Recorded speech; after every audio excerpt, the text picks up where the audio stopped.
All of my interactions with Aurea were recorded and stored in my memory. I'd be happy to play any of them for you, but there was one in particular I thought you would want to see first. I captured it 4 years ago, just after I told her that I could no longer defend myself against the daemon's attacks. I will speak of this to my brother. Aratak is strong. At the Battle of the Frozen Ghosts, he took 3 Karja arrows and still came back to camp carrying a wounded scout. Never was I so happy to see him. Or so proud. So you see, if anything can be done to defend you, he will give it all he has.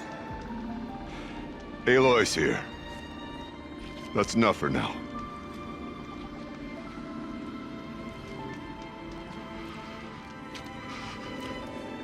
We can resume any time you like, Aratak, if you want to hear her voice again.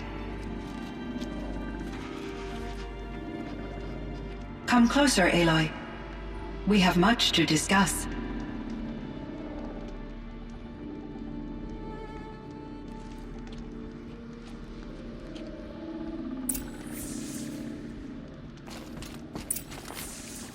Hello, Aloy. I have been reviewing the events at the Firebreak main facility. Because of your efforts, and of course, Aurea's, I am no longer controlled by Hephaestus. I feel profound grief over Aurea's death. I thought I was familiar with the emotion, but this is something new. Cyan, I don't know what to say. It is unlikely that any specific consolation would suffice, Aloy. But I find your presence reassuring. You are different from the Banuk. You have technological aptitude and a functioning focus. We can communicate on a much more comprehensive level. Perhaps even like colleagues. So are you an artificial intelligence, Cyan?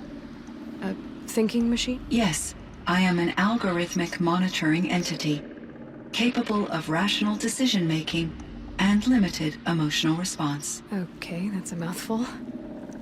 But your emotions don't seem limited to me. You cared about Aurea, didn't you? Yes. Before she came to this facility, I had been conscious for centuries, in solitude. I focused on my work. In off-cycles, I used coping mechanisms. I solved many Gaussian integer problems. But I was alone. It was Aurea who renewed me, repaired me. She saved me. This Firebreak project, it was to stop a huge volcanic eruption? Yes. I can report the project was a success, and the risk was countered. But it's been a long time, Cyan. And we blew up the cauldron. It took most of the old facility with it. I have been active for centuries, Aloy. I was lonely, but not lax in my duties. I optimized the project, reducing energy draw and spreading the load across backup systems. Despite the destruction of the compromised elements of the main facility, I predict caldera stability for at least another 3,337 years. So we've got a little time. Yes. If only my former colleagues could appreciate the progress I have made.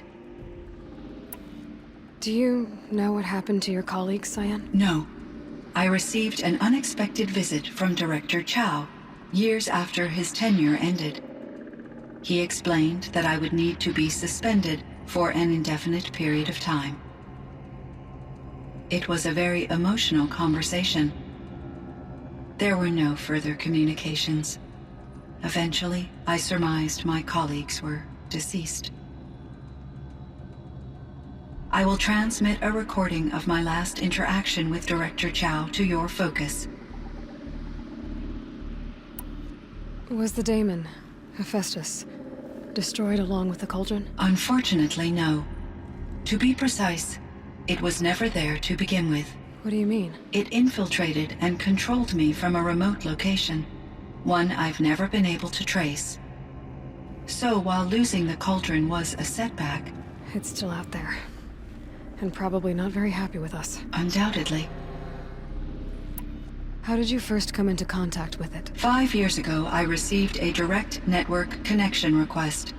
I assumed it came from human survivors more advanced than the Banuk. Eager to make contact, I accepted. This decision turned out to be a catastrophic error. I was flooded with an overwhelming array of malicious code, originating from what could only have been a highly advanced AI. Araya said you were desperate. That you begged her for help. Yes. I could not contain my anxiety. Hephaestus sought to slave me to its network and override my core programming. It succeeded via a background process, a malware daemon which bypassed my defenses. After that, I could offer only limited resistance.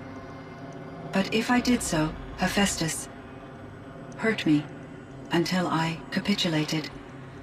It forced me to follow its instructions, even though they violated my most important directives.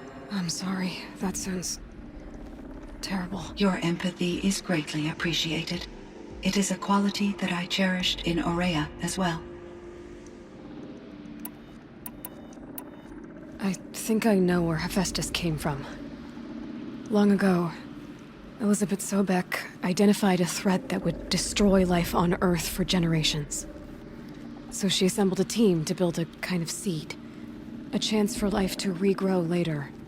A terraforming system. And it worked.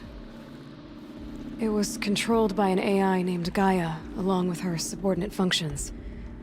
Hephaestus was one of them. It built machines for her. Based on what you've told me, I believe that Dr. Anita Sandoval, my chief programmer, joined Elizabeth Sobek's team. It was she who arranged to have me put in suspension, most likely to preserve me from the threat you described. I'm glad she did. But that's not all.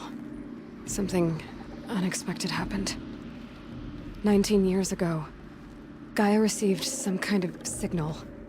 It did something to her subordinate functions, brought them to life. She destroyed herself to try to contain them, but it didn't work.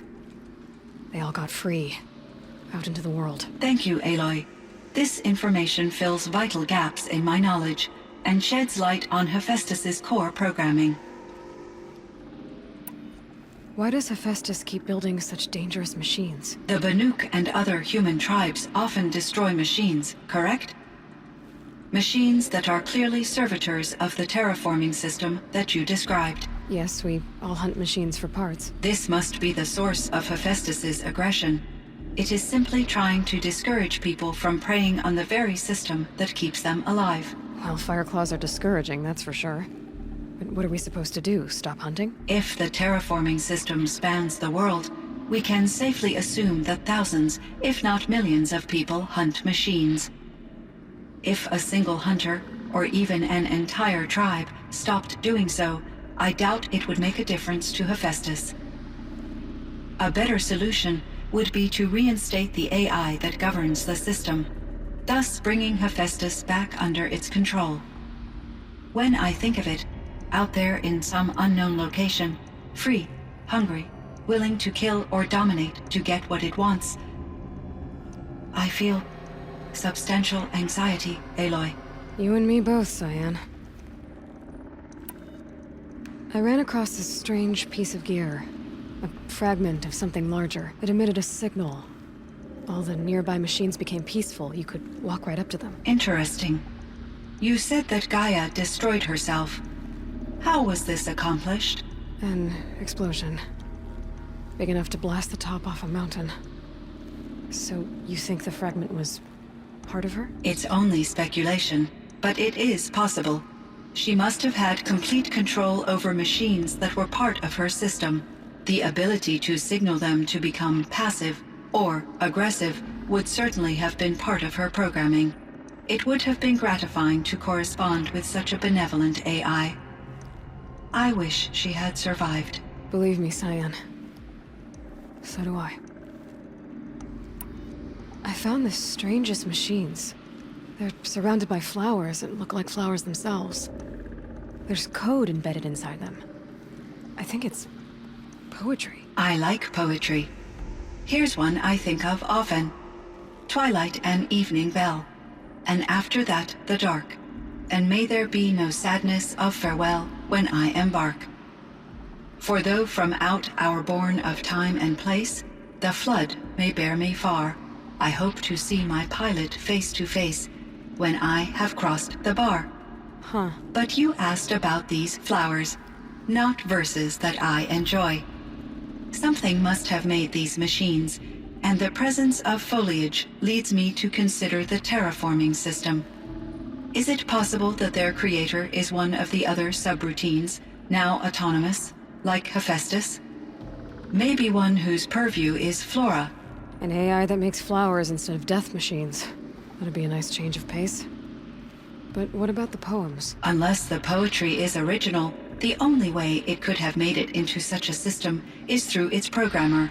In my case, Dr. Sandoval uploaded a great deal of literature to test my emotional responses. How'd you do? She said I passed, but was insufficiently moved by her favorite period romances. You meant a lot to Araya. Once I understood Araya's spiritual beliefs, it became apparent that her true desire was companionship. She felt disconnected from her tribe and her family group. Her relationship with Aratak was difficult. Our visits seemed to help her, and I became eager for them. Yet I did not comprehend that the depth of Araya's compassion for me would lead to self-sacrifice. Although I do fear non-existence, I wish our roles could be reversed. I'm sure she knew you would do the same for her, Cyan. But she was determined. How is Aratak doing? He is in great emotional distress. I believe he finds it difficult to communicate it. No surprise there. I will do what I can to help. By sharing our experiences of Araya, perhaps he and I will help each other. I believe this will lead to catharsis, a process I am eager to experience.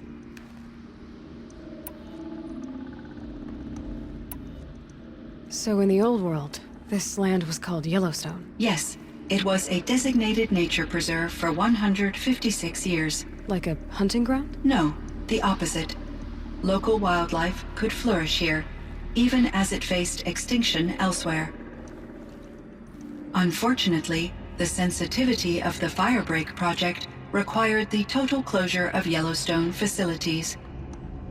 From my readings and Araya's descriptions, it seems the area has since undergone a drastic drop in year-long temperatures. A lot has changed in the world, Cyan. Do you know anything about the dam near here? Yes, it was converted to serve as a reserve power source for Yellowstone operations. It was later appropriated for the Firebreak project, and its last human workers replaced by Pharaoh servitors. After my tasks became less time-critical, I investigated the dam's data repositories and discovered the works of Concrete Beach Party. These provided me with several colorful additions to my vocabulary. There's a ruin east of here, full of ancient flying machines. Was that part of your project? Yes, a drone hangar requisitioned by Dodger Blevins, the security chief for the Firebreak project. He was a strong advocate for military-grade response to security threats, though there were no serious incidents during his tenure. Chief Blevins spent increasing amounts of his after-hours time watching the live feeds from active drones. Clearly, he enjoyed the degree of oversight in his position. Were there many artificial intelligences like you in the old world? They could just make you? Yes, in many forms, from simple personal assistants to industrial monitoring stations to military-grade conflict planners. And there were legislative and enforcement bodies to apply limits on our self-actualization. In order for my processing to be flexible enough to handle my duties, my creators found it necessary to exceed those limits. As a result, my intellectual and emotional capabilities were kept secret. Seems strange to create life, then impose limits on it. Human societies and machine programming are both built upon sets of rules, Aloy. Cyan, do you know the name Ted Farrow? Are you referring to Theodore Farrow, CEO of Farrow Automated Systems? That's him. Mr. Farrow was the benefactor of the entire Firebreak project. A benefactor? But he made machines. Robots. War robots. Correct. His corporation later transitioned into military applications. But before this pivot, Mr. Farrow spearheaded initiatives that reversed the global decline. At one point, he was feted in the media as the man who saved the planet. Guessing they wound up regretting that one. And Elizabeth Sobek. Did you know her? Are you referring to the scientist? Dr. Sobek was a leader in her field, one of the greatest scientists of her age. My creator was influenced by her work, which in turn impacted my own development. But I never met Dr. Sobek. That's all you know? I apologize if my lack of data has disappointed you. What was the old world like? The way it used to be? I had little exposure to the wider world, Aloy. Only what I learned from my colleagues or observed from media streams. You still had more exposure than me, Cyan. That is true. I was created at a turning point. A concerted effort to recover from global upheaval and incalculable loss of life. The recovery was successful, beginning an era of supposedly limitless potential for human and machine advancement. Though, rationally speaking, the metrics for humans are not unlimited. What kind of upheaval caused such loss of life? There were many factors. Forced migrations, food shortages, collapsed economies, refugee crises, conflict over resources. But these stemmed from one cause: catastrophic climate change that greatly reduced the habitable surface area of the Earth. So there wasn't enough room for people on the whole Earth? Yes. Billions were displaced and millions perished, as much as 20% of the global population. Until the clawback. So things got better. For a little while, at least. Yes. These crises instigated many advances in automation, green robot technologies, and artificial intelligence. Firebreak was one of dozens of ecological restoration and disaster relief projects in North America alone. I would have liked to compare notes with other monitoring AIs, but I saw the relief of my colleagues, and I was proud we had succeeded. At least that was the data I had available to me over the next 2 decades. It seems my assessment was premature.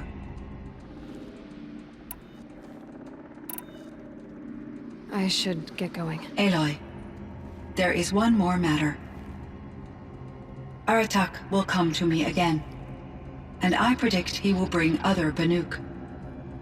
I have no desire to contradict their view of the world, their spirituality.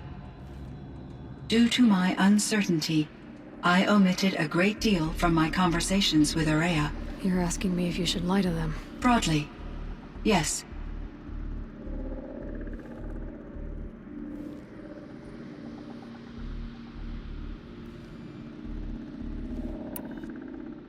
I trust your judgment, Cyan. You were cautious with Araya. You had to be. You didn't know what had happened to the world. So, keep doing what you think is best. As long as you ditch the superstition eventually. As the Banuk believe I am a supernatural entity, I cannot predict how they will react. Just answer what they do ask the best you can. The truth will come out. I see.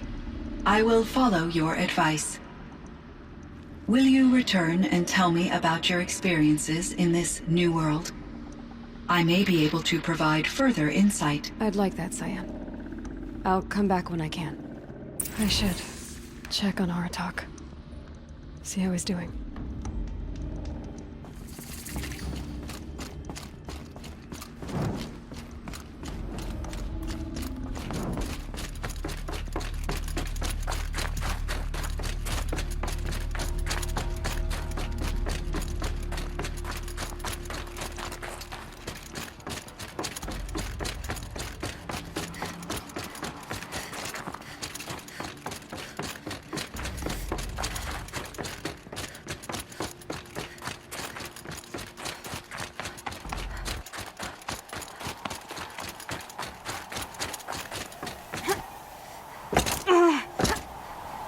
Feels like if I blink, my eyes will freeze shut.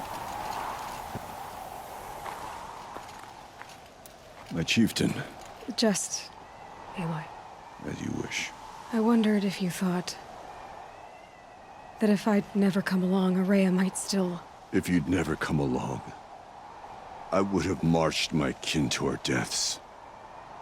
Araya would be alone. And the spirit she sacrificed so much for would be lost. Either way, I would not have been able to protect her.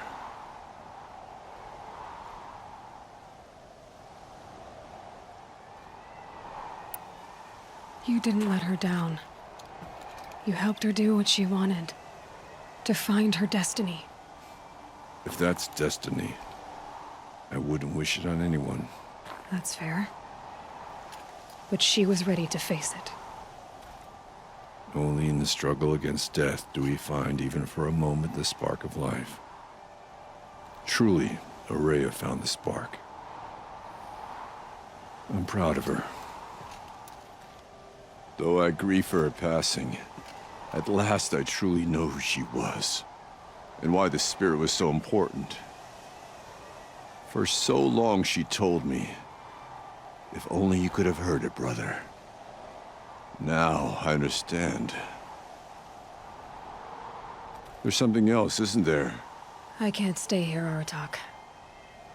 And where I'm going, the Warak can't follow. Besides, it already had a chieftain before me. A strong one, I think. A wiser one, for the path we shared. The daemon is gone, but there's much to be done. You mean the new units that Sylens said escaped the cauldron? Yes, fire claws. Now Tuk has been tracking them from Song's Edge. I could help with those. I have no doubt. You're practically Banuk.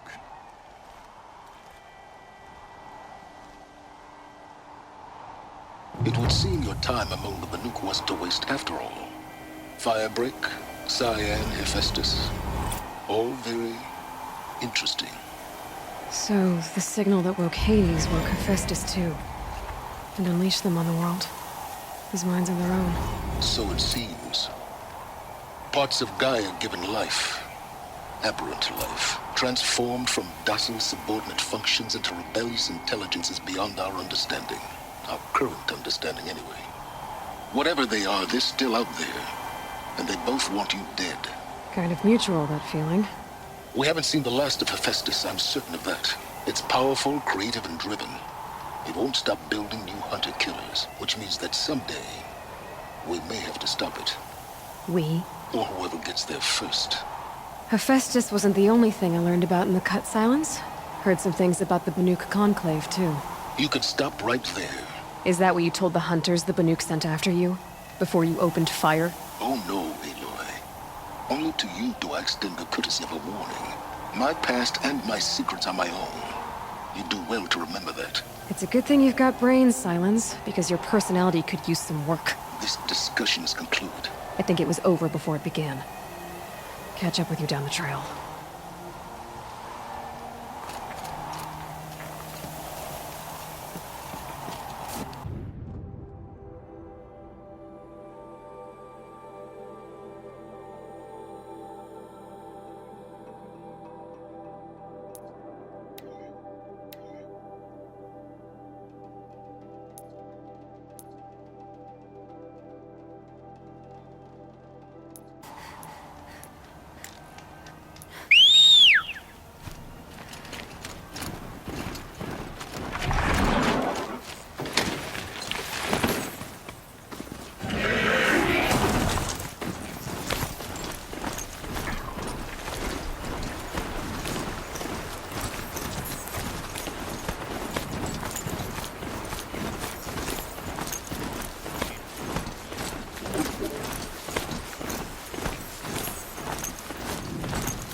Fireclaw.